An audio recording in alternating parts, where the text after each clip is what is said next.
Salam sejahtera Malaysia. Selamat pagi tuan-tuan dan puan yang dihormati sekalian.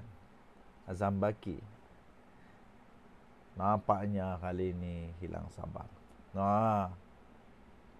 Padan muka mereka yang cuba untuk main-mainkan SPRM. Apa kamu ingat SPRM ni? Pakcik kamu punya? Bukan. Ini adalah badan yang telah diamanahkan untuk menjaga negara Malaysia. Ya. Jadi janganlah cuba-cuba fikir SPRM ni keluarga kamu punya. Katanya dalam hati begitulah kan. Okey. Jadi Azam Baki memang siapa yang tidak marah kalau buat SPRM tu macam dia yang punya. Sampai Azam Baki kata, kalau siasat kena ikut cakap orang, baik tutup saja SPRM. Betul. Kalau ikut cakap orang, baik tutup je SPRM. Bagus buat saja. Buat saja badan baru yang kamu punya. Begitulah kepada mereka yang suka sangat mengarah-arah, minta supaya SPRM ni jadi yes sir punya orang. Tak ada Kalau siasat kena ikut cakap orang, baik tutup sajalah SPRM. Ketua Pesuruhjaya Agensi Anti Rasuah Negara ini hari ini telah membidas pihak pengkritik kerana dilihat cuba menentukan hala tuju siasatan mereka dalam kes-kes yang berprofil tinggi. Itulah saya kata tadi. Kalau kamu tidak puas hati, bagus kamu buat kamu punya SPRM sendirilah. Menurut Azam Baki, pegawai Suruhanjaya Pencegahan Rasuah Malaysia SPRM yang terlibat akan menentukan sendiri siapa yang perlu dipanggil untuk membantu suatu siasatan berdasarkan dapatan mereka dan bukan berdasarkan persepsi orang ramai. Kalau nak kena ikut semua orang cakap dalam media sosial, baik tak payahlah ada SPRM. Lebih baik tutup je lah. Kamu siapa nak suruh kami panggil siapa orang yang perlu disiasat dan sebagainya. Terbaik. Ini memang savage. Padu. Baru padan muka. Nak suruh-suruh, nak arah-arah. Kamu siapa? Mengapa kita perlu dengar cakap orang yang tak tahu hujung pangkal siasatan SPRM? Katanya kepada Malaysia Kini hari ini. Tambah Azam Baki, dia tidak boleh mendedahkan dapatan dalam siasatan SPRM. Tetapi ada sesetengah pihak yang suka membuat kesimpulan sendiri tanpa mengetahui kedudukan sesuatu kes. Katanya, siapa yang akan dipanggil untuk memberi keterangan bergantung kepada keperluan siasatan dan tidak mengambil kira sama ada orang itu ahli politik atau sesiapa saja. Tak kiralah dia itu Teresa Koka atau siapa, SPRM siasat berdasarkan undang-undang, kata Azam Baki.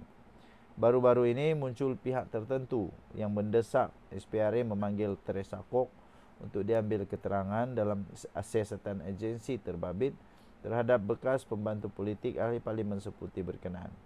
Pada awal bulan yang lalu, SPRM menahan 2 bekas kaki tangan Teresa Kok yang menguruskan hal-hal kewangan serta dana pusat hikmatnya sebelum mereka meletak jawatan tahun lalu.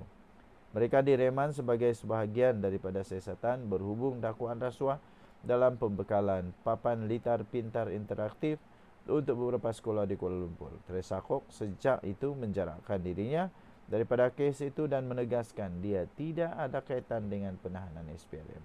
Kita jumpa lagi. Bye-bye. Salam sejahtera Malaysia, denyut nadi suara rakyat bergema di channel ini. Okey.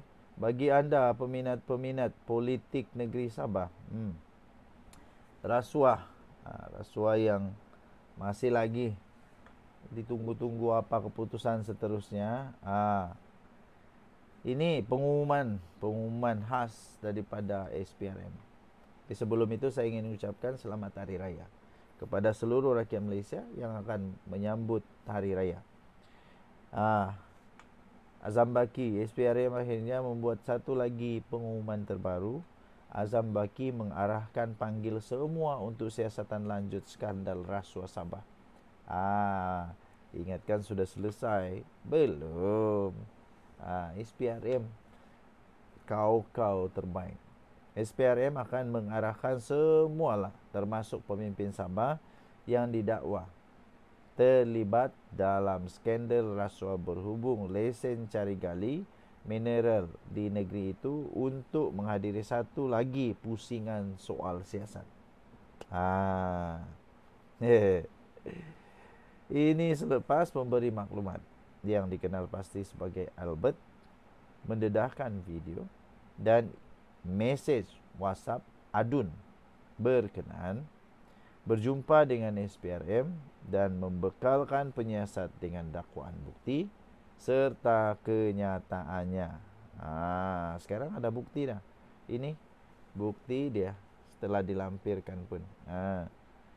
Ketua Pusurujaya SPRM Azam Baki berkata dia telah mengarahkan anggota penyiasat agensi itu untuk memanggil semua yang terlibat bagi memudahkan siasatan lanjut.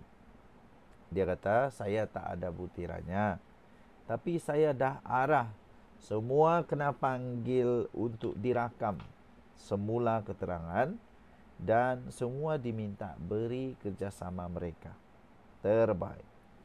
Kemudian dia kata lagi, saya dah panggil semua whistleblower, iaitu pemberi maklumat semua. Kita panggil untuk jalan siasatan selanjutnya, katanya dalam kenyataan itu.